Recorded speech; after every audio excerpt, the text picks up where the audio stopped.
Ladies and gentlemen, I take this opportunity to welcome our guests, Mr. Akhil Gupta, the Vice Chairman of Bharti Group, Mr. Nitin Bansal, MD of Ericsson, Mr. Badri Gomanthan, Group CTO of STL, Mr. Randeep Raina, the CTO of Nokia, Digvijay Sharma, Senior Director Sales of Ciena, and last but not the least, Jonathan Homa, Senior Director Solution Markets, Ribbon Communications.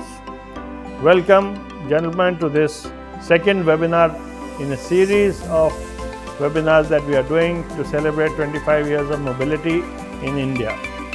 25 years ago, the first mobile call was made in India. Today, we are at a level which we could never have thought of at that time.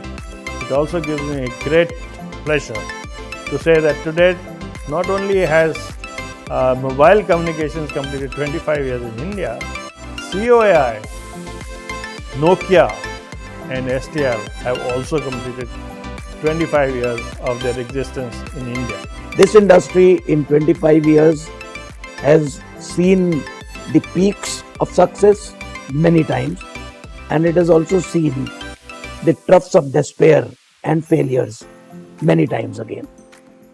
It's difficult to, sum everything in a short address of what all has happened in 25 years, but if somebody was to ask me as to the two most noteworthy things about this industry in 25 years, I would have no hesitation in saying there are two. One, this has been the most transformational, incredibly successful industry which has connected India, which has enabled digital India, which has enabled the Aam Aadmi of this country to be introduced to telecom. First on the voice side and now on the data side. So that's the pinnacle of success which I think this industry has got.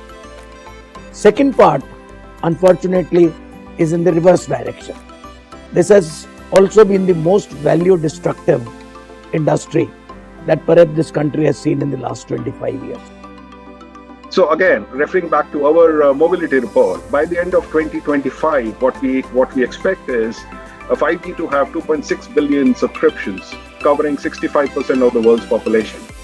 Meanwhile, the number of cellular IoT connections is expected to reach 5 billion worldwide, up from 1.3 billion today. We have a panel of renowned industry experts who will share their views with us on the future of mobility. The experts that we have today include Mr. Badri Gomantham, Group CTO, Sterlite Technologies, Mr. Randeep Raina, CTO, Nokia India, Mr. Jonathan Homa, Senior Director, Solutions Marketing, Ribbon Communications, and Mr. Digvijay Sharma, Senior Director, Sales, Ciena Communications India. Thank you very much, our esteemed panelists, for joining us for this very important session on the future of mobility. And I think there is a fairly robust, momentum towards 5G today. But that aside, it's a crucial element in the Industry 4 revolution. And we basically start with the idea that the number of connected devices is going to exponentially increase. Smart cities, it is happening today. We have in Delhi, NCR, we have smart cameras which are capturing the people who are violating the rules like traffic signals and things like that. So and speed sensors are there. So things are coming up even today. Going forward, it would further increase where it is tied to business and some efficacy or improvement that is going to happen. And now we do believe that network automation will play a very key enabler role of connecting the future billion devices. We have had an experience of connecting billions of people. Now, when you talk about the devices, it's a different ball game altogether, and that's where a touchless provisioning and a seamless migration of new platforms would be needed, and that cannot be enabled through too much of human intervention. So you need a service orchestration layer to be able to get that zero touch or touchless provisioning. Within the network itself, we need mechanisms that span all the way from the control of the network in terms of how the network entities speak to the control layer and to the orchestration layer, to make sure that everyone recognizes the people that are exercising the control or the people that are supposed to be exercising the control.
Hello and welcome to the third episode of the 25 Years of Mobility series, Desh Ki Digital Udan.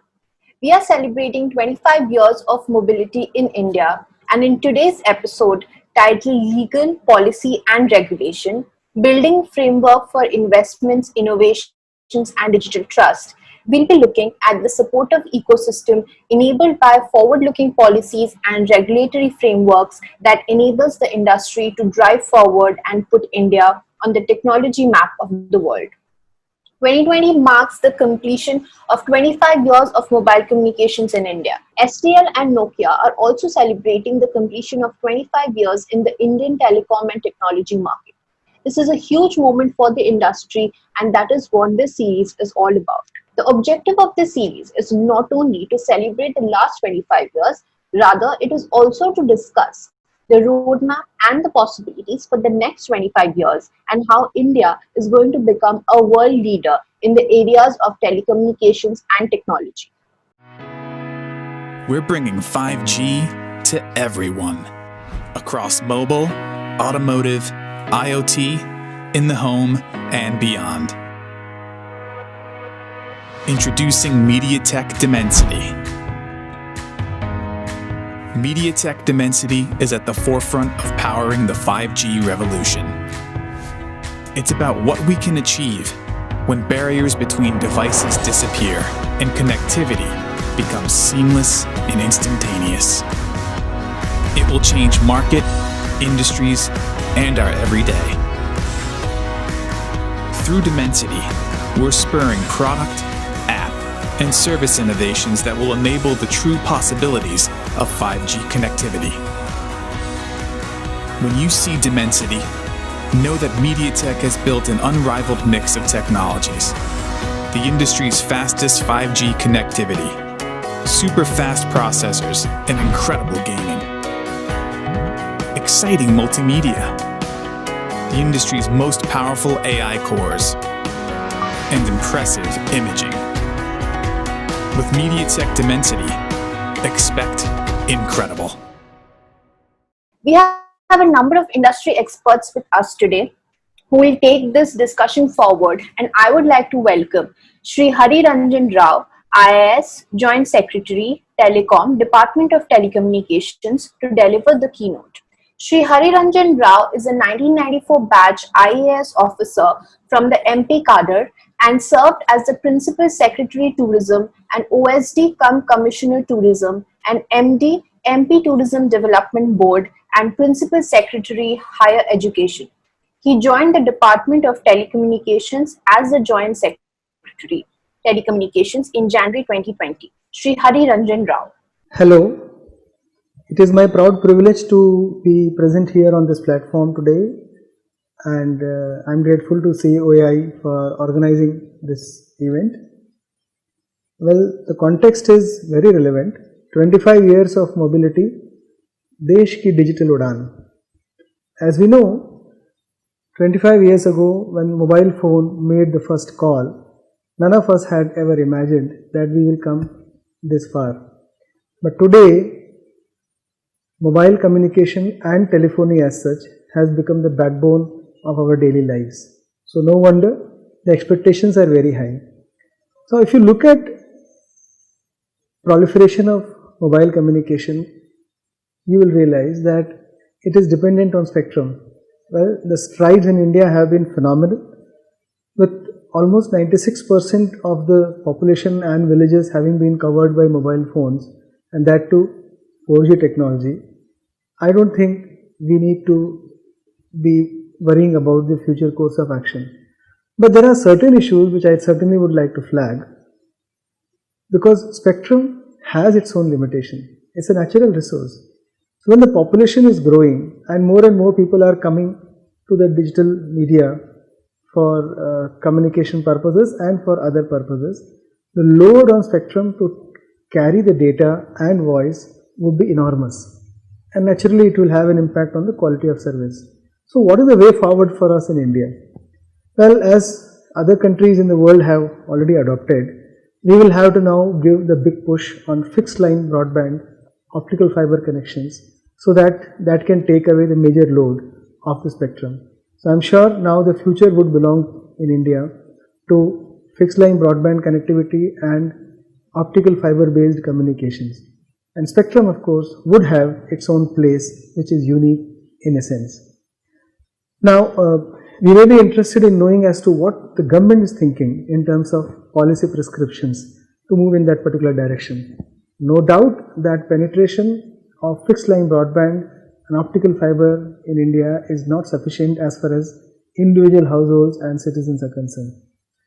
So a new initiative called National Broadband Mission, which has been set up in December 2019, is to cater to this particular need, whereby the expectation is that every household in India should get very high speed broadband access. The speed of the broadband should be one of the best in the world in terms of availability. Well, in order to do that, National Broadband Mission also envisages to increase not only laying of optical fiber in every nook and corner of the country, but also increase the tower density, also increase the fiberization of towers, and also create a national fiber grid so that the existing towers get good quality optical fiber connectivity as a backup, and national fiber grid will be able to take care of mapping of the entire fiber in the country.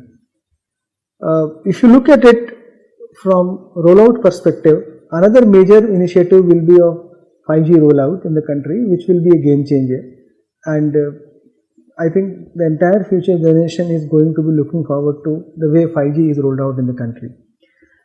Creating demand and creating awareness about use of optical fiber as a media and mode of communication will remain another major activity for us in National Broadband Mission. You might actually wonder as to why we have not been able to proliferate fixed line broadband in the country in a big way. Well, I think one of the biggest challenges has been right of way. We will have to change our mindset on giving permissions to right of way and charging in lieu of the right of way from telecom companies. Happily, Government of India, Department of Telecom has come up with right of way rules 2016, which not only standardize but simplify the way right of way permissions have to be given in the country. I am happy to announce that more than 16 states have adopted these All India national level Indian Telegraph right of way rules, and others are also in the pipeline. See, the fundamental shift that has to be brought in the country is to make the states and the local bodies realize that laying of optical fiber cable and giving access to telecom infrastructure is going to be the backbone and is going to give benefits to the state and to the cities. Therefore, it should not be looked as a source of income and revenue generation, but something to be given support of to give access to better quality of telecom connectivity to the larger population in the region. I also wish to, at this point of time, express my optimism towards the future investment that is going to come into this sector. Though we know that in past few years, the sector has gone through a lot of churning and also stress in the financial sector. However, the way new generation companies, startups will overtake adoption of 5G and other technological options will actually unleash the real talent that is available in India. As India is going to be the leader in terms of both adoption of technology as well as use of technology to the larger benefit of mankind. I am very hopeful, I am very optimistic, and Department of Telecom, I am sure, will keep playing a very positive and proactive role in terms of giving everybody the space to develop and innovate. Thank you very much. Beam, a seed, the one that shoots up, springs, life that kindles, never dies out. Arrow, a goal that inspires, future that intrigues, amazes, in a new, fresh, invigorated form to take the giant stride. STL, beyond tomorrow. The ways that we make things have changed overnight. Once wired and tethered, we're now wireless and light, and at least twice as smart with our digital twins. For in this new making, the agile one wins. So when markets or customers say, "I've changed my mind," we bend like a yogi, rethink and refine. We act on our insights and make a new line. The brain is the network, so nimble, so smart, secure and reliable. In essence, the heart that fuels the new making and all it can be, from shipping to logistics to factory to sea. Go Allware, networking solutions for the new age of industry, like manufacturing. Nokia. That was Sri Hariranjan Rao. Thank you for the insights. We look forward to India becoming the world leader in technology adoption, usage, and manufacturing in the next 25 years. The Department of Telecom, no doubt, will have to play a very crucial role towards achieving that along with the industry. Speaking of the industry, we have a panel of industry experts to share their views on how legal, policy, and regulatory aspects can affect investments and innovation in the sector. I now hand over to Mr. K.S. Rao, who will be moderating the panel. Mr. Rao is the CEO of Network Services and Software Business at Sterlite Technologies. He has been instrumental in STL's growth in fiber, cables, services, and business operations in 6 locations, including in China and Brazil. Under his leadership, STL has managed to emerge as a global leader in the optical fiber and cables business. Mr. Rao, over to you. Hello everyone, welcome to the COI IMC webinar on interesting topic today. This is KS Rao. I'm going to be hosting this webinar for today's evening. I am responsible for network service and software business at Sterlite Technologies, STL. And so the webinar topic is around legal and policy and regulatory aspects in building framework for investments, innovation, and digital trust in the current context in which digital infrastructure is becoming very important for the not only for the backbone as well as for propagating this digital economy to boost the country's GDP growth. By 31st July 1995, I remember that it's been 25 years since the first mobile call was made in India. And it's been 25 years of mobility in India. Since then, I think country has been going through a rapid changes, rapid developments in the last 2.5 decades. India has a uniqueness in terms of the way we look at it, the 1.4 billion critical mass of people to service. And the telecom industry in totality in last 2.5 decades have done extremely, I think, splendid job in putting up kind of, I think, telecom infrastructure, kind of providing the entire services to this large population like in India. Also, I think this brings to the fact that India has been the lowest ARPU in terms of providing the services at a very affordable cost of services. And that's something which is also, I think, very interestingly seeing that in the last few quarters, I think things are moving towards more and more data usage, which is making this ARPU growing.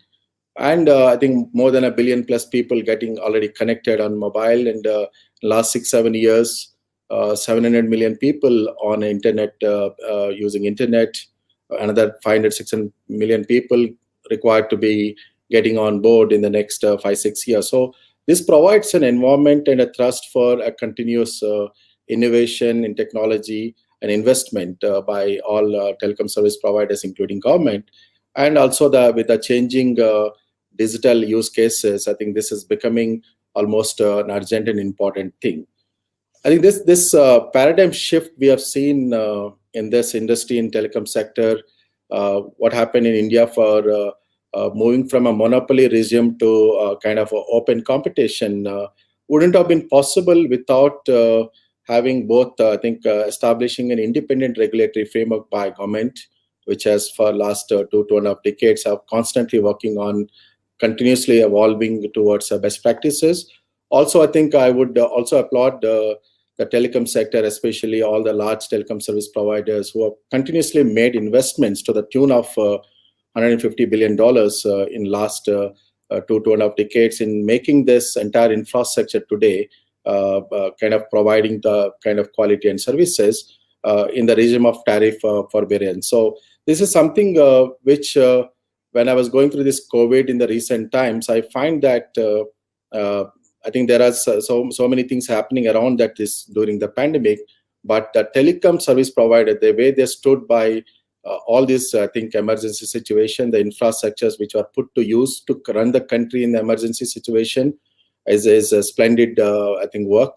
And we must applaud all the, not only, I think, this entire telecom infrastructure, which has been really, and now we are all seeing that what's the experiences we are going through. It's also going to be important element of our digital economy. I think, as we also know that country's GDP growth will continue to grow as we start spending in terms of digital economy and boosting the economy for the country.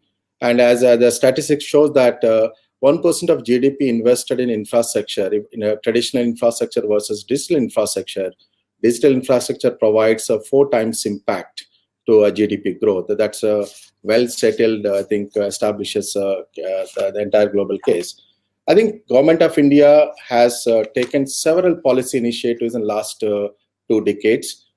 We all know that NTP policy 1994, when it came up, it got into a couple of versions later on.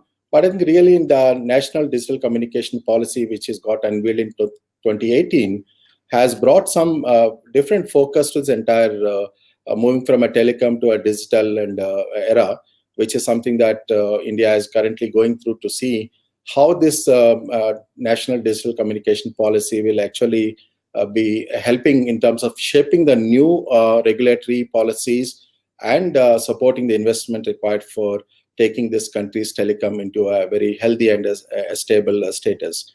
I think that brings this topic very interesting today, that understanding the changing dynamics in terms of legal policy and regulation in building a framework for which is constantly looking at innovation and the investments and digital trust.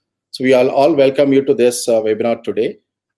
Today I have a very interesting panel with me, which is joining from various different telecom service providers, as well as the industry and from government to really articulate what are the changes that we all require to bring in, making this next shift in terms of bringing this, building a framework for the next wave that in the country should experience through. So let me first welcome Mr. Sunil Kumar Singhal, Advisor, Broadband and Policy, TRI. He has more than 24 years of experience in telecommunications and broadcasting sectors. In his present capacity, he is handling the policy and regulatory issues related to the broadband services and interconnection of services. Welcome, Mr. Sunil Kumar Singhal, to the webinar today. Thank you. Thank you so lot. And I also welcome on this session Mr. Balaji, who is the Chief Regulatory and Corporate Affairs Officer, Vodafone Idea Limited. I think Balaji has been in this industry for quite some time. He recently joined in 2018 August, Oda India Idea. So, in leading the regulatory policy, government relations activities, and Balaji held a very senior leadership levels positions in startup companies, turn around many organizations in the Tata groups and AT&T, Ericsson, Sony. I think currently is been very actively working with Vodafone Idea Limited. Thank you. Let me welcome Mr. Rahul Wirtz, Chief Regulatory Officer, Airtel. Rahul has a lot of expertise in this regulatory policy and the licensing spectrum with more than 24 years of his experience. And I was told that he's responsible for almost getting 30 telecom licenses in last 12 years, which is not easy. So Rahul also will bring a lot of insights around this regulatory framework reformations required. Rahul, welcome to this session. Thank you, Mr. Rao. We have Ms. Vishakha Saigal joining us from Jio, Vice President and Head Strategic Initiatives, Regulatory Policy and Research at Jio. She comes with a very rich experience in ICT communication technologies and a business advisory professional with extensive consulting experience across telecom, technology, education, and media sectors. Vishakha, welcome you to the session as well. Thank you, Mr. Rao, for the warm welcome. Thanks so much. Introduced, I think, Mr. Ankur Jain just joined, so MD Media Tech. Ankur is heading this Media Tech business and responsible for Pan-India operations. And Media Tech is a leading Taiwanese-based global fabless semiconductor company that powers more than 1.5 billion of devices per year. Mr. Ankur Jain, welcome to the session.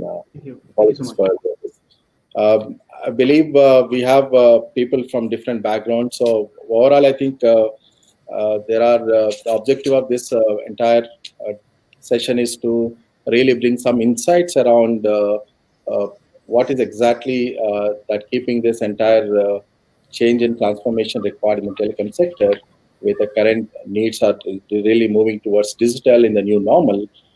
I think there are some existing policies and regulations which have become obsolete, probably required to be kind of transformed to a new level of policies.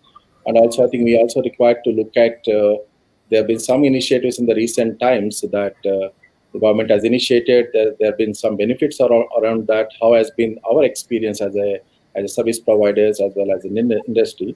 And more importantly, looking at with us increasing importance on both as data privacy and cybersecurity dimension, which is coming up in the country, the new policies which required to be also articulated, keeping this importance in mind. I think new reforms have to become in the policy. So these are broadly going to be the theme for our discussions around. So let's first prompt our panelist, Mr. Sunil Kumar Saigal, to sir, you've been in this TRI, and I know you've been in the government, TOT also. So it's been, I think, 25 years that mobile services were introduced in India. I think this is where we are all celebrating 25 years of mobility in India. But still, I think there are a lot of administrative bottlenecks at local levels in rolling out networks. This has been one of the key constraints in the country in terms of deploying infrastructure. Do you feel there is a special need for any special directives that will help to kind of fast track this entire rollout in the country from your experience that you went through? Yeah. So thank you, Mr. Rao. You have touched on very relevant issue that for rollout of the networks, still there are administrative bottlenecks. I agree. But what I want to emphasize is that this problem is not unique to India.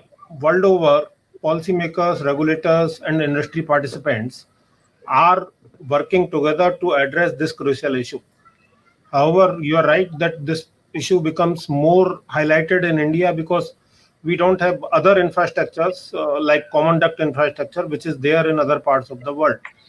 So to address this particular concern of the industry, the DOT and central government issued the right-of-way rules in 2016, where emphasis was given on single window clearance mechanism and time-bound clearance. So in my view, as far as that directive is concerned, that has already been issued by the government. However, there are still issues. Directive issued does not mean the problem is resolved.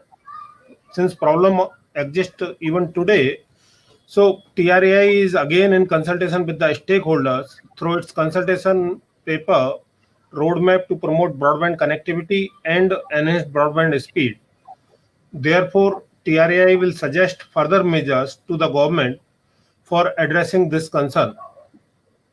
However, I would like to highlight one or two issues in addressing this, or one or two approaches in addressing this particular issue. As we all know that this is a multi-stakeholder issue, and it is a complex issue as we have a 3 layers structure in India, where central government, state government, as well as local bodies play a critical role in providing permissions for rollout of the networks. Multiple agencies of different governments are involved, like roadways, railways, highways, forest, electricity, etc. And multiple utility companies are there which approach them to grant the ROW permissions. So in a way, we can say that it is a N into M kind of matrix which required to be resolved. And that is not easy to be resolved in the given environment. Therefore, what I feel is that if we can have some sort of collaborative mechanism to address this issue, in addition to the directive which has already been issued by the DOT, then the things can be sorted out in much more easier manner. Now, that collaboration can be done by the LSA units of the DOT, which are already functional.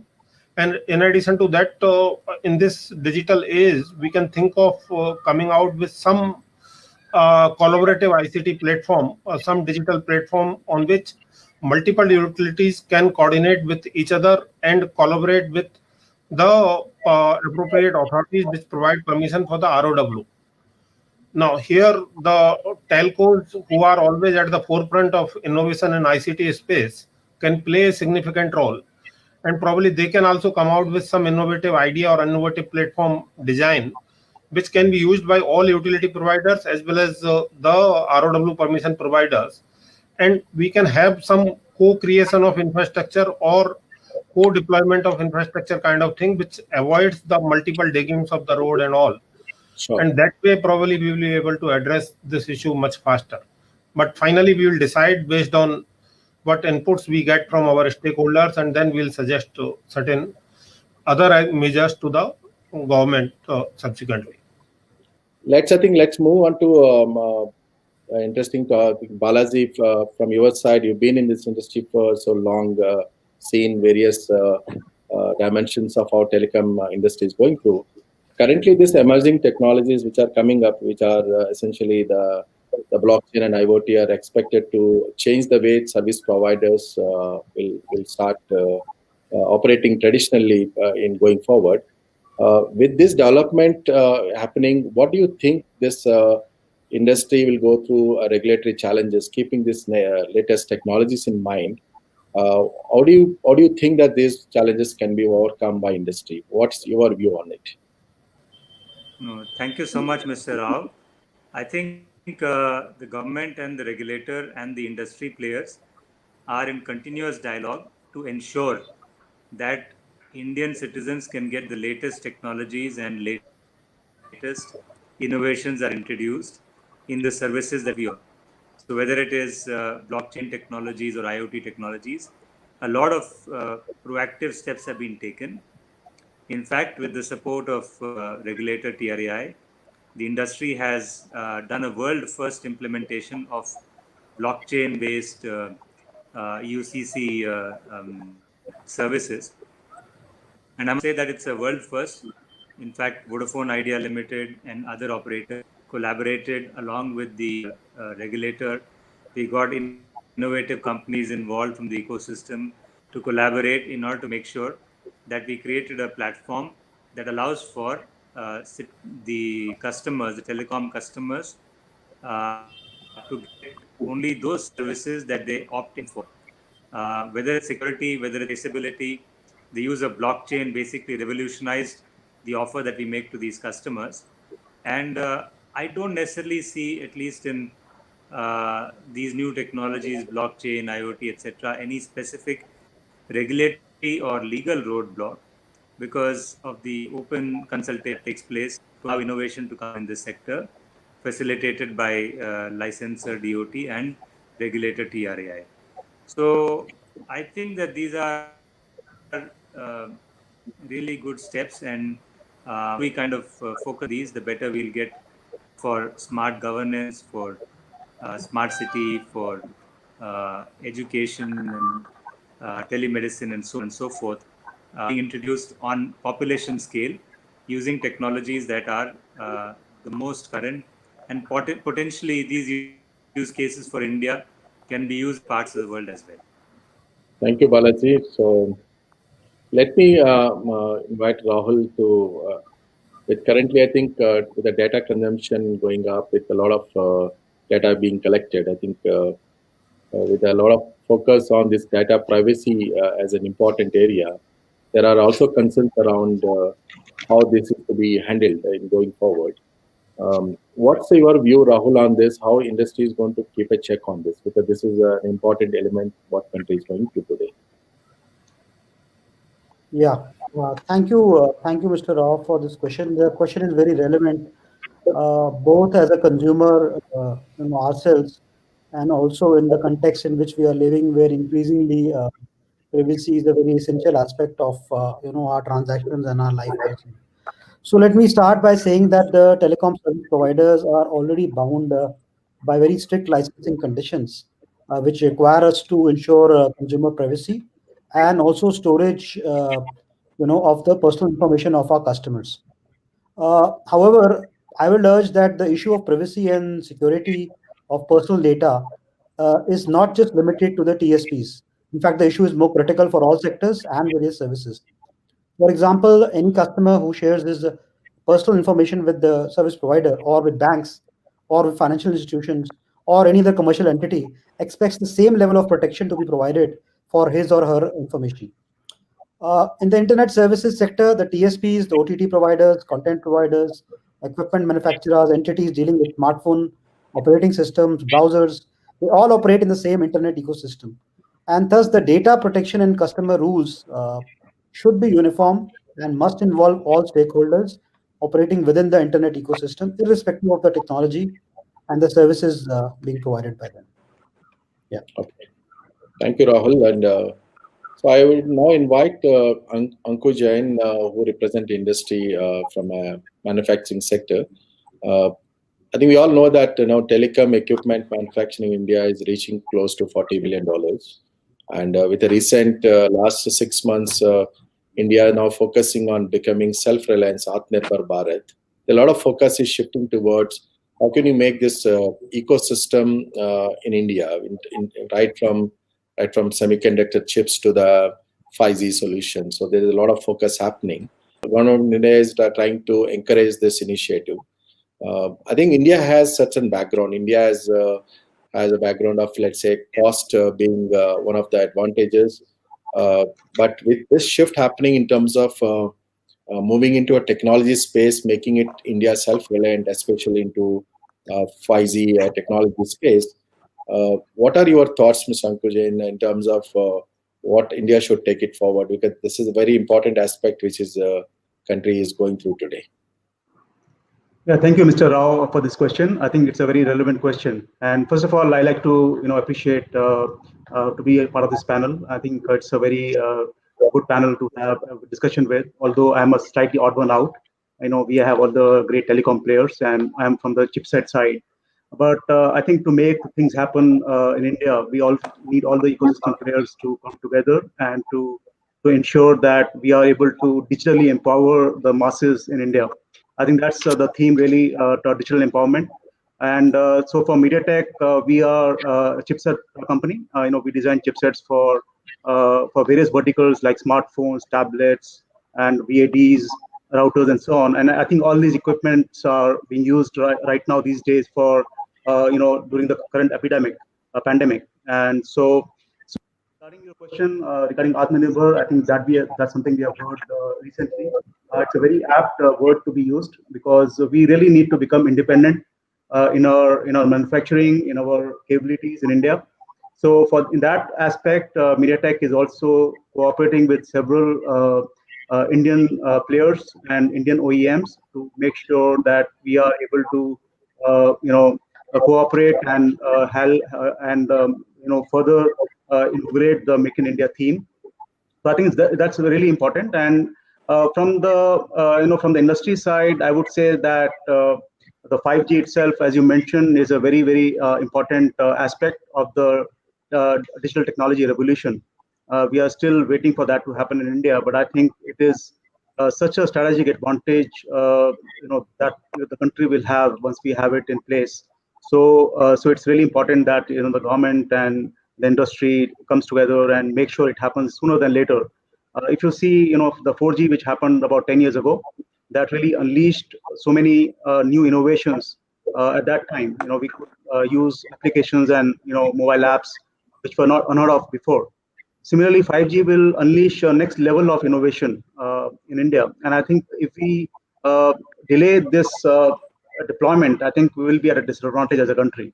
So I think 5G is very important, and I look forward to government playing its role in expediting this whole 5G thing, right? So that's my hope that it happens sooner than later. And regarding Make in India, I'm very optimistic. We are going to become Atmanirbhar very soon.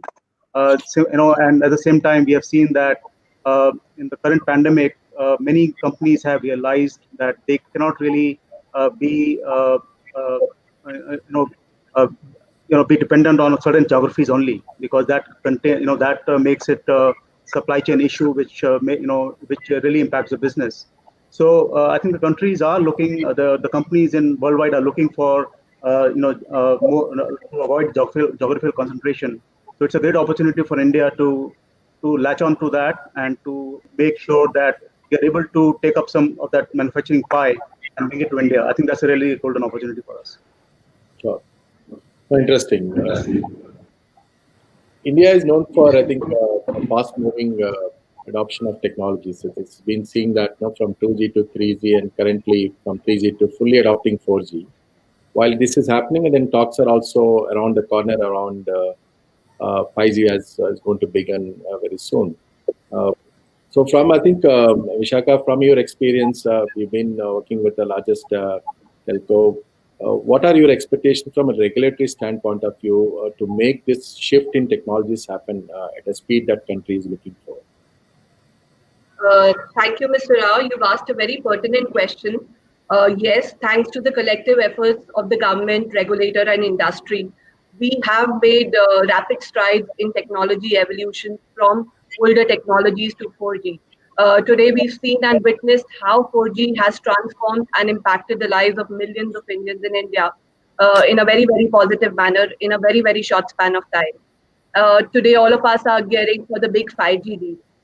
Having said that, there is still a lot of ground to be covered. From a regulatory and policy standpoint, certain measures in the right direction are needed, which can fuel the next wave of digital growth in India. I think firstly, there is an immediate need to push for digital inclusiveness in the true sense. On one hand, we are talking about 5G, and on the other hand, we still have 300 million 2G subscribers who are completely deprived of any kind of benefits from the data revolution. I think government should consider measures for incentivizing migration from 2G to these newer technologies. It could also consider measures around 4G handsets, making them more affordable and subsidized, leveraging the USO fund. This will further remove any barrier for adoption for these newer technologies. But surely narrowing this digital divide has to be a policy imperative for the government. When we talk about 5G, I think we all understand 5G is about creating a ecosystem, the entire ecosystem, and not just about network and connectivity. And today, both government and industry, we are aspiring to make India as one of the world leaders in 5G technology. But to make that happen, what is required is we need to have absolute clarity in overall regulations and license conditions. And also, it is imperative to address all the critical policy issues which can have a bearing on 5G adoption. For instance, issues around net neutrality, vertical specific regulations, cyber security, cloud services, impediments for active infrastructure sharing. All of them impact various elements of the 5G ecosystem. I'll not delve into each of them, but just touch on few important ones. Net neutrality. We all understand 5G as a technology. In fact, network slicing is a key feature of the technology, which allows telecom operators to offer varying levels of quality of services for different applications and functions, depending on the criticality. Thus, it becomes very important to relook at the contours of net neutrality in light of 5G if we have to actually maximize the benefits and potential of 5G. Another important aspect, which one of my colleagues briefly touched, is that 5G and these emerging technologies, they have applicability across sectors. Thus, it becomes very important to review regulatory frameworks across verticals, whether it is about the much needed provisions around data protection, customer data privacy, or national security related provisions. It is important to have a harmonized approach to ensure that there is no conflict later on that can hinder the uptake of 5G technology. In addition, I would also like to address an important impediment around active infrastructure sharing. Currently, applicability of huge taxes and levies on the revenues that we earn from such services is a major hindrance for the TSP. And this needs to be relooked because in a 5G environment, optimizing resources becomes very critical, especially when we are talking about penetration of 5G in rural areas. Lastly, in light of evolving technology and services landscape, it also becomes important to relook at the definition of AGR. And this is also one of the policy reforms and recommendations which is outlined and suggested in NDCC.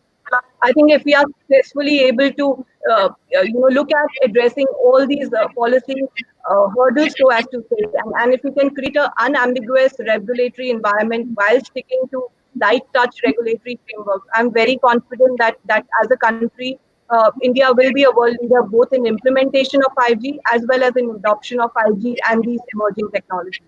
Thank you. Let's a little bit dwell on this policy aspect. I would request Sunil Kumar to comment on this. And Honorable Prime Minister, when he announced in this 15th August that 6 lakh villages will be connected with optical fiber, with providing broadband, it was like a music to ears. I think this is the most unconnected world of our country. I think there is an ambition to bring this broadband and make their digital adoption increasing, which is going to be not only make their lifestyles improving, but also make sure that they're all connected to the most of the essential part of the day-to-day living. Where do you think, Mr. Sunil, that this universal broadband connectivity of providing 50 Mbps connectivity to each citizen as envisaged by Prime Minister in terms of broadband mission, where is this going all about? What's your thoughts? How is this getting structured? Thank you, Mr. Rao. This is probably the most relevant issue in this pandemic era, where every consumer, every user is looking for broadband connectivity at a reasonable speed, which can support all important sectors of the economy, whether it is health, education, e-commerce, financial sector, and others. As we all know that the telecom sector is always moving ahead of the other sectors' expectations, and that is how we have grown in last 25 years. And in line with that, in NDCP in 2018 itself, the government set a very challenging target of universal broadband connectivity, means a broadband connectivity to everyone at 50 Mbps average speed. of course, that is to be achieved by 2022. So we still have more than 2.5 years approximately remaining to achieve that target. And one thing good is that in last 3-4 years, we have grown with leaps and bounds in provisioning of broadband. And that is why we are able to reach now from 100 million in 2015 to 700 million in 2020. So in last like 5 years, we have multiplied broadband connections by 7 times. But still there are concerns like out of 1.2 billion customers, we only have 700 million broadband customers. So we still have a lot of space to cover. Then the another important target or challenge before the regulator, policymaker, as well as industry stakeholders is the average speed. Still, we are able to achieve only 12-13 Mbps kind of average speed, vis-a-vis the requirement of 50 Mbps set by the policy in 2018. Now, if we want to achieve that, we all have to work hard and work collaboratively so that we can work on certain challenges which are there in achieving these targets. DOT has already established a national broadband mission by which they have set certain timelines, certain targets to be achieved to address whatever the industry has highlighted the issues. Further, like many of you might be knowing, that TRAI has already given quite high importance to the proliferation of public Wi-Fi networks world over. The public Wi-Fi hotspots are used to offload the data of cellular network. So the similar requirement is there in India, and the government is actively considering those recommendations of the TRA.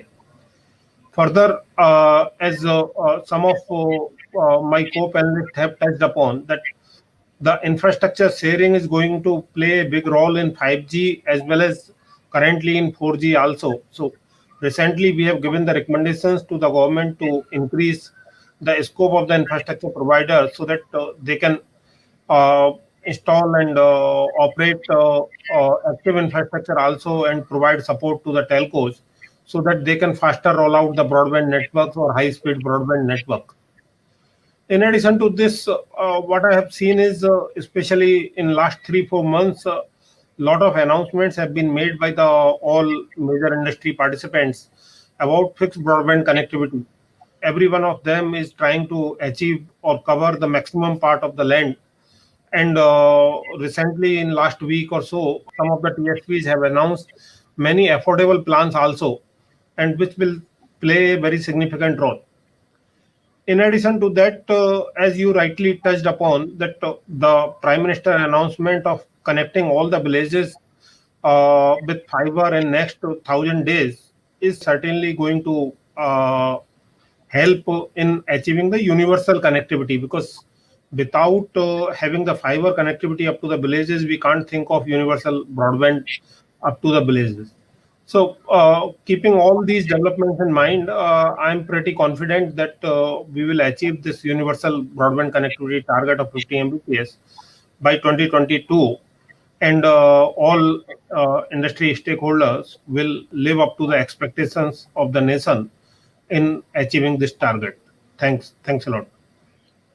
Good. So this brings me to the point, like the National Digital Communication Policy 2018, when it got announced, it has set, I think, ambitious target. So I just wanted to seek attention of Mr. Balaji that I know it is, we are yet to see that how these regulatory decisions and interventions will actually facilitate in industry kind of improving the situation. But what do you think in terms of regulatory policy intervention that you envisage from this policy will actually help the industry to transform this sector? How do you see this going forward, Mr. Balaji?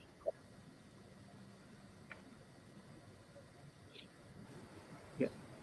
So I think the NDCP document, which was brought out in 2018, is a fantastic document. One that, again, a lot of collaboration took place in before it was announced by the government, regulator, government did exhaustive consultations with the industry, set the targets for the country to achieve, how to become $1 trillion digital economy. And so, great policy. It has three pillars on Connect India, Propel India, and Secure India.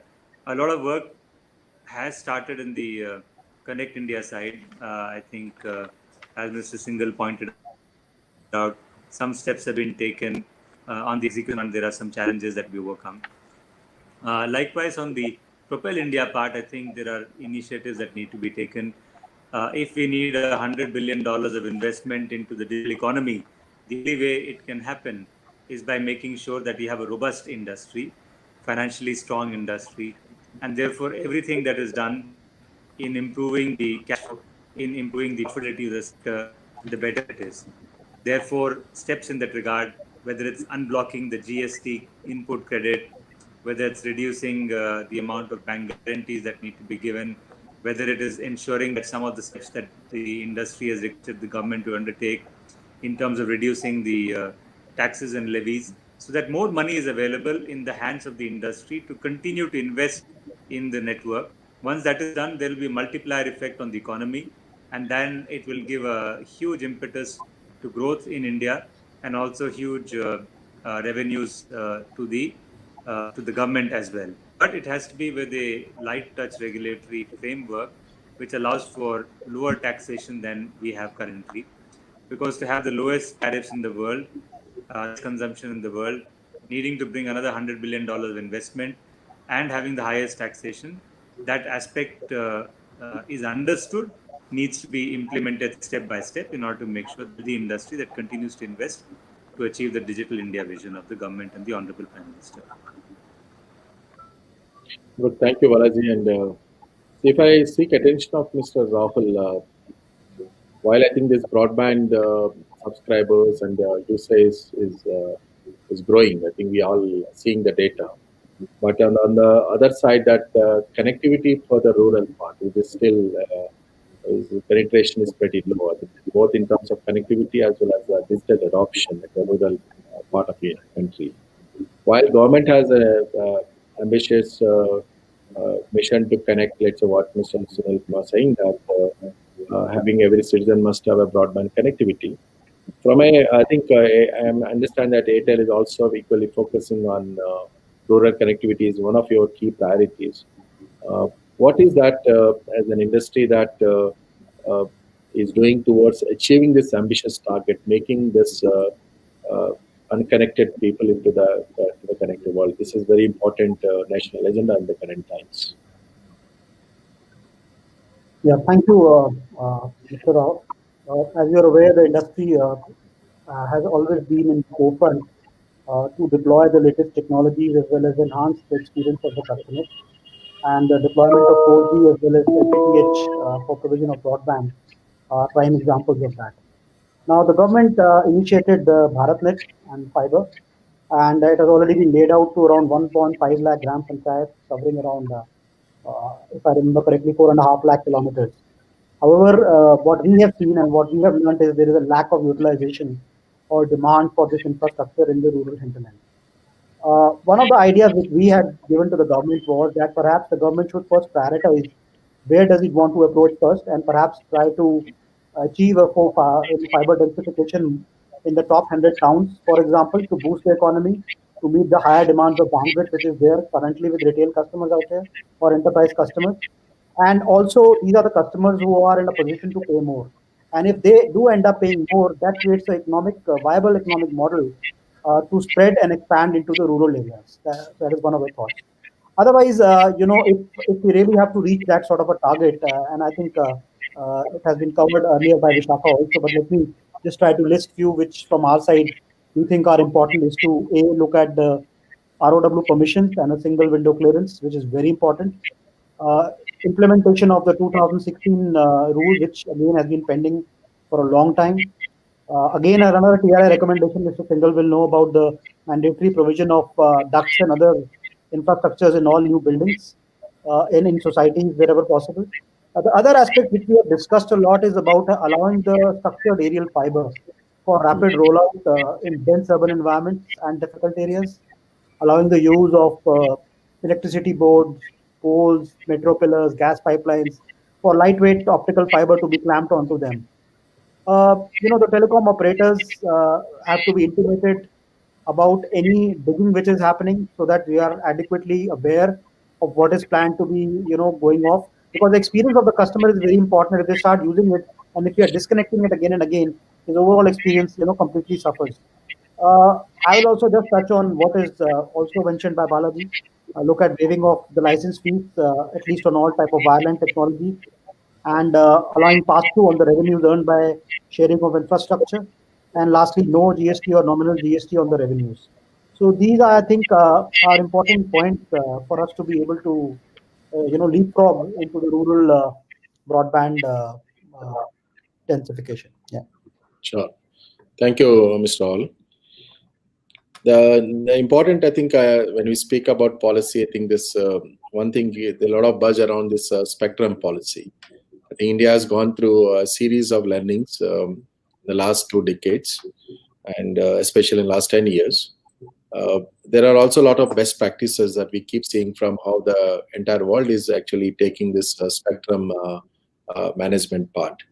I think from an industry, Mr. Ankush Jain, that what is your take on this? That because telecom infrastructure, telecom service providers continue to invest in the infrastructure if they really wanted to put up networks which are required for next-gen technologies with digital to address the digital economy.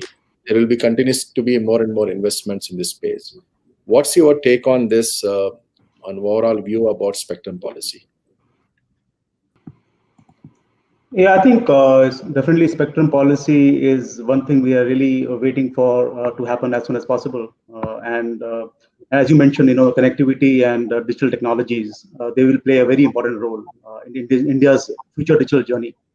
I think we have come a long way, but 25 years, we have come a long way, but we have to still do a lot to empower the masses of India.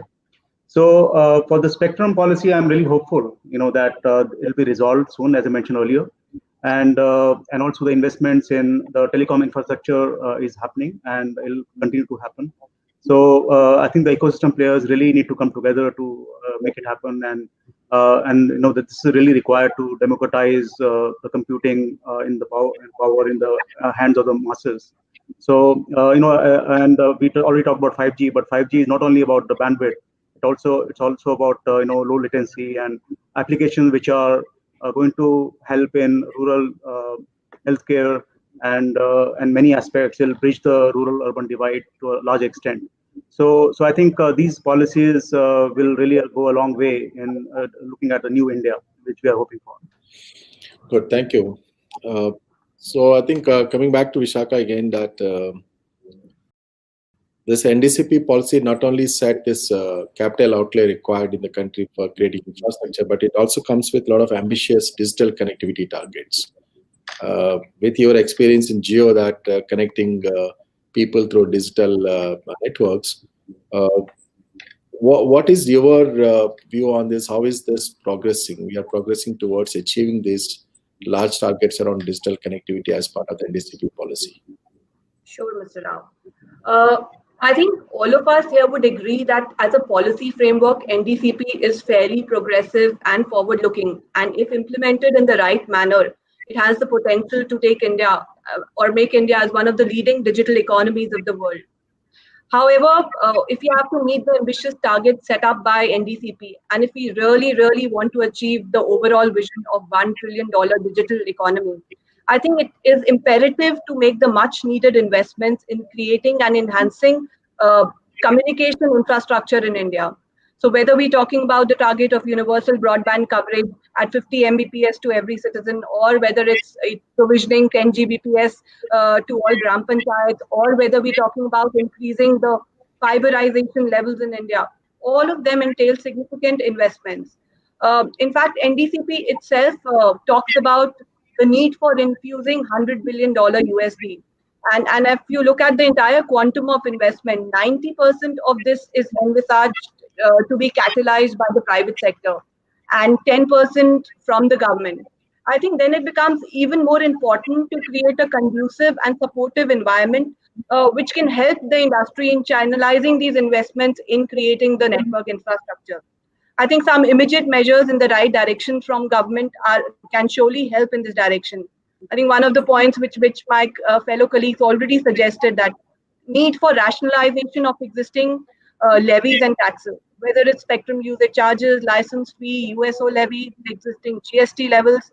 I think the current regime is excessive and not in line with the international norms. And NDCP also recognizes a need for relooking at these taxes and levies. Easing this regulatory burden will pave a way for immediate infusion of funds in the sector. Secondly, ROW also, I think Mr. Singhal also rightly addressed. It is very, very important to resolve the issue of high ROW charges and bring about some uniformity. Government has done a great job in coming out with the ROW guidelines in 2016. But unfortunately, there are a lot of states which are not aligned to it. And if as TSPs we continue to pay these exorbitant levies to the municipalities for just seeking right-of-way permission, I think it will seriously deaccelerate the pace of fiberization, which is critical to achieve any of the targets, which are set in NDCP. I think one of the suggestions, what Mr. Singhal was also referring to, was a need to create a centralized, integrated platform to start away. At least it will give some kind of transparency and in the ROW process and clearances. Third important point is, more than ever before, we need an optimal spectrum pricing regime, which is appropriately benchmarked to international prices. Unreasonable or exorbitant spectrum prices will hinder the ability of TSPs to invest in the much needed network infrastructure. And also the allied infrastructure like cloud data centers, which is also critical in a 5G or a next generation technology environment. With respect to 5G spectrum, current base prices which are recommended need to be reconsidered if we have to actually ensure economic viability. From a rural broadband perspective, government has definitely put in a lot of efforts, and the recently launched National Broadband Mission, which is also outlined in NDCP, reinforces the government's objective of driving inclusive growth. But there is a need to further expand on this broadband infrastructure and create last mile connectivity in rural areas. For that, I think we have to look at improving the overall efficacy of BharatNet.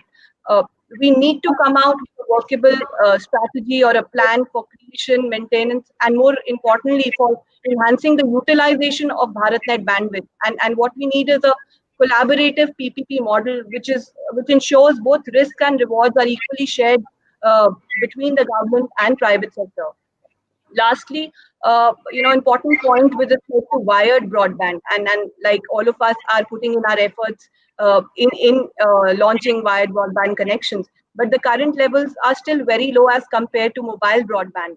And if we have to boost the penetration of fixed broadband, and if we have to really achieve the target of providing fixed broadband to around 50% of the households, which is one of the targets outlined in NDCP, I think it is imperative to fast-track implementation of measures such as exemption of wireline revenue from the license fee. This will immediately make wired broadband more affordable and boost the penetration levels. As a concluding remark, I would say that NDCP already has all the required ingredients which are required for accelerating the pace of digitization.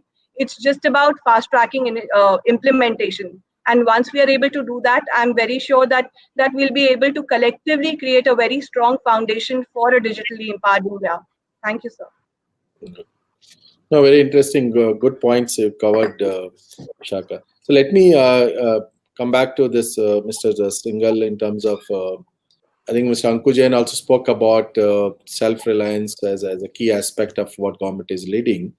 With this, currently, that if you are really focusing on getting this 5G technologies into the country, which is a great opportunity that the country can leverage, it requires a lot of creation of innovation-led startups and in digital communication sector. We need to encourage more and more innovation and engineering in this sector. I think from a semiconductor chipsets to optical fiber to your network elements, then you have various kinds of, let's say, wireless systems and access solutions, software. All of these are required to be seen in a holistic manner. So when I look at this entire requires a very huge commitment from government in terms of creating this Atmanirbhar framework as envisaged by Honorable Prime Minister. What do you think, Mr. Singhal, that current policy and regulatory environment is conducive towards propagating this greater cause? Or what is the current state of our readiness? How can government is thinking to adopt this? Thanks, Mr. Rao, for touching very important and relevant issue. And this issue becomes even more relevant in the current times where the significance of the digital communications is being realized by everyone. As we all know that the telecommunication sector for last 25 years is working to enable all sectors of the economy to move forward. This time also the authority as well as the government realized this important aspect of innovation through startups and accordingly reflected that in its various recommendations as well as in the NDCP 2018.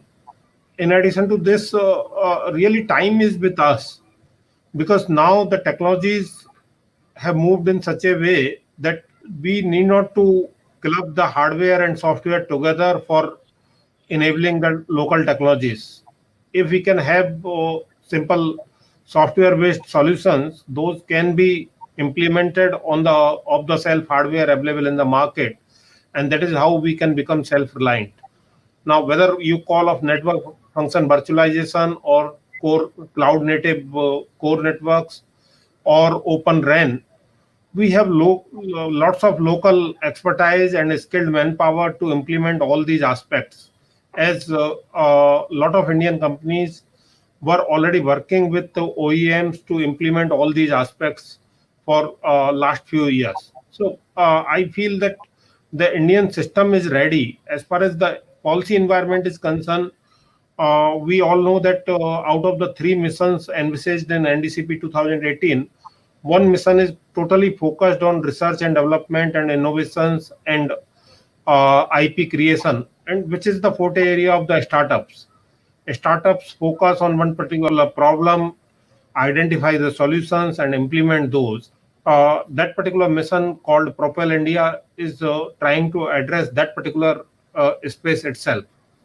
Under that space, the government is talking of creating R&D fund for entrepreneurs to enable innovation in cutting-edge communications, 5G software, content, security, and many other applications. In addition to that, it talks about academic collaborations, permission for pilots, testing, concessions on imported software, etc. So, in a way, the policy environment is there. Now, to enable the startups to provide these services on their own, the TRAI has started consultation with the stakeholders to how to bring a differential licensing culture or framework in India, where we can have separate licenses for applications, services, or networks, so that if some startup is interested in providing only applications which can override the 5G network, then they can take a simple registration or license with the DOT and start providing applications which are specific to the problems which are being faced in different areas of the economy. So I'm pretty confident that the whole framework is in place. It is only a matter of time that the things will start moving much faster. And in last few months itself, we have seen that many Indian companies have announced that they are ready to implement the 4G and 5G networks for Indian telcos through NFB and SDL. Thanks a lot. Thank you so much, Mr. Singhal. Yeah. So thank you, Mr. Rao. So, Mr. Balaji, I think if you can just a little bit talk about, according to you, what are the key policy impediments that industry is currently facing in its road towards growth? If you can just a little bit articulate that in a short manner. Yeah, thank you, Mr. Rao. I think the policies are absolutely in place, as other speakers have pointed out. And the NDCP, I think, is fantastic policy. Now, strategies are required to get the execution going to ensure the implementation happens in a very, very rapid manner. Whether it's right of way, as Rahul and Vishaka talked about, whether it is other ways of reducing the tax burden in the industry, this has also been talked about. All of these need to be done in a time-bound manner. And it is possible to do so because when India moves, it moves very fast. When the government moves, they move very rapidly. The policy is great. Now time for, thank you. Okay, so coming back to Rahul, in terms of any policy, I think is considered to be good only when it reaches the benefit of common man. That's very important to look at it. What's your experience on how these policies, which are in the telecom side, as really enabling this? India is getting that benefit, and common man is actually getting the best benefit out of this. So I think if you look at the history of telecom over last 25 years, there have been very great interventions by the regulator, by the government to see that the services reach the common mass. And the very first instance, if you see, was the NTP 99, the revenue sharing regime, as we saw it, which was a one good enabler for spread of services. Subsequently, the TRA intervention on the incoming free was another intervention, mobile number portability, auction of spectrum which has happened, and then subsequently the NDCP, which is in itself is a very, very powerful document for taking the services down to the last denominator, that is then spreading it all across the population. I think the competition and the forbearance of tariff have also resulted in India being one of the lowest rated in terms of tariffs, and also at the same time using the newest technologies. Now we have come a long way. Communication services, today was provided at one time only by the government, but now it is provided by private service operators, and this has resulted in a lot of competition and also taking the services to the customers to a large extent. Now, the other quick point I want to make to you is that the Indian telecom operators have gone through a spiral of below cost pricing for large period, and the current tariff levels are one of the lowest in the world, and this has led to a significant deterioration of the industry's financial health. This also limits the health of the industry and also limits the ability to invest in future. So I think to enable the Digital India vision, it is now important that the financial health is addressed immediately, and the competitive intensity, while being same, I think there is definitely a case for relooking at some interventions from the TRA part, particularly on some aspects of the tariffing part. So there is already a consultation on the floor pricing, and we believe that the TRA would at the appropriate time do the intervention to ensure that the industry remains competitive enough. Thank you. Thank you, Mr. Hall. So I'll come back to Mr. Anku Jain. I think there's more or less a growing consensus around India to roll out 5G in the near future. From a policy and regulatory perspective, what do you see as challenges that are foreseen from a 5G implementation, and then any ideas in terms of specific solution that you would recommend? Okay, I think this has already been touched upon in the past few speakers. Things like spectrum policy and the prices of spectrum is really very high. I think those things will have to be reconciled or solved by the government. And I think finally, I would like to say that a lot has been done already, but some investments are still required to be done in terms of fixed broadband, fiber to home, and in-building solutions, as well as proliferation of Wi-Fi 6. There's so many different angles to this whole puzzle. I think a lot of these things have to come together to go further or propel further for this new India. So from 5G point of view, I think is really, really important. I think applications will come up. It's an iterative process. Once the 5G is unleashed in India, I think there'll be applications like Industry 4.0 and so on. I think those will come up, and it'll be an iterative process of using 5G or leveraging 5G. And so it has to happen really fast. So we are really hopeful, but it really has to be done fast, honestly. Good. Thank you, Ankur Jain. And so I think the last question of this session would be, I think we've seen that most of the developed economies have invested in digital infrastructure to the tune of 1% of the GDP has gone in creating that digital infrastructure. Okay, there is a direct correlation between creating digital infrastructure and spurring this economy and helping GDP growth. You look at most of the developed countries, this has been a very common success factor. With India, I think in India, this government policies and initiatives play a very major role in creating this digital development and adoption. What are your thoughts, Vishakha, in terms of what's the role of a government in playing this? What are your thoughts? What is an industry role in creating this digital infrastructure in spurring this economic development in the country? Absolutely, Mr. Rao. The role of government policies and initiatives in driving inclusive digital growth in the country can never be undermined. And our government has played a very positive role in enabling that. We've all witnessed, in the current times, how telecom sector and the digital technologies have emerged as a key enabler for economic activity, for remote delivery of services across healthcare, education, banking, agri-tech. So we understand the importance of the sector, and given the relevance and importance, I think what is essential that from now going forward, from a policy and a regulatory standpoint, we need to create a very conducive environment and get it more predictability and certainty, especially with regards to the next generation and the emerging technologies. In light of evolving technology landscape, building digital trust becomes very, very important. Aspects like data protection, privacy, national security, all of them are paramount and need to be adequately addressed, going forward, because it will become very, very critical. But having said that, it is also important to understand that all of these next generation technologies and emerging technologies like IoT, M2M, they are still at a very nascent stage in India. Therefore, it becomes even more important to adopt a light touch regulatory regime going forward.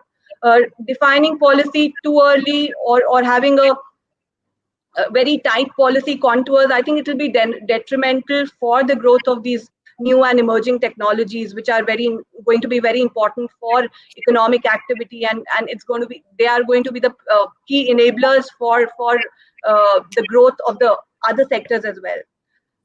Thus, I think currently what is important is to create a balanced framework, which on one hand is able to address the concerns around data privacy, security, but at the same time, it gives ample room for innovation and growth for these services. Lastly, as an important point, which I would like to table is that, as TSPs, we are continuously working towards creating and advancing telecom networks in the country, which have become the digital backbone for all sectors, including OTT players, and we will continue to do so in terms of expanding infrastructure. However, we feel there's a pressing need to bring in more parity between communication OTT providers and TSPs, especially in terms of regulatory requirements around security, traceability, lawful interception, ensuring customer data is not shared outside and secured locally in a secure manner. I think this becomes very important as a policy imperative and absolutely essential if we have to ensure sovereignty, safety, and security of digital communication, which is one of the key endeavors outlined in the NDCP policy. Thank you. So thank you so much, and it's pretty interesting. India is celebrating 25 years of mobility at this moment, and all these discussions around building a strong framework for on policy and regulation for creating that new investments in innovation and digital trust is I think a lot of insights have come from all of you. Very interesting thoughts, and I'm sure some of these will be very, very important for both government as well as industry to take these suggestions forward. Great talking to you, all of you. Thanks for joining all of you to be on this panel today. Thank you so much. Thank you. Thank you. Thank you so much. In the age of networks, everyday tasks are global events. Remember when a concert was just for the fans in the stadium? Now it gets shared out to millions, thousands of miles away. The biggest show on TV isn't just on TV, and getting in shape means everyone knows how fit we are. Yeah. So with thousands of new devices talking to the network every minute, providers have never been under more pressure to deliver. In the midst of all the complexity, it feels like a race for survival. There's a lot of talk that the key to survival is network automation, that automation equals intuition, which it literally doesn't, and that a self-driving network is enough to expel complexity if you're not going very far. At Ciena, we don't fear complexity, we welcome it, because we believe in a bigger idea, something we call the adaptive network. It's a unique combination of automation and intelligence guided by human insight that's built on a highly scalable, programmable infrastructure. It's a network that's set up to figure things out faster, grab hold of new technology, and keep growing and changing just like we do, all with the most open architecture and flexibility in the business. That's how we build the adaptive network. Because in this race, survival of the fittest is survival of the most adaptive. Get ready to adapt. It's been said, 2 are better than 1, stronger than 1, greater than 1, and more potent than 1. It's true, 2 are better than 1 when the 2 act as 1. And together, we 2 are 1.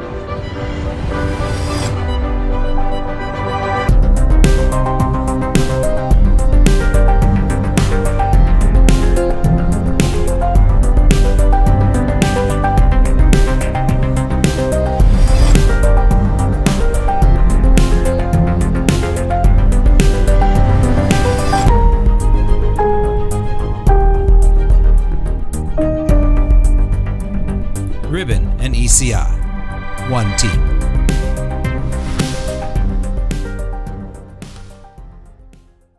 Thank you for this insightful discussion. I hope all of you found the discussion informative and enjoyable. With that, I take your leave, but please leave your comments and feedback on the video of this session, which will be available on the LiveMint and India Mobile Congress social media handles. We'll be back with the 4th episode of this 8-episode series soon. Till then, stay safe and take care.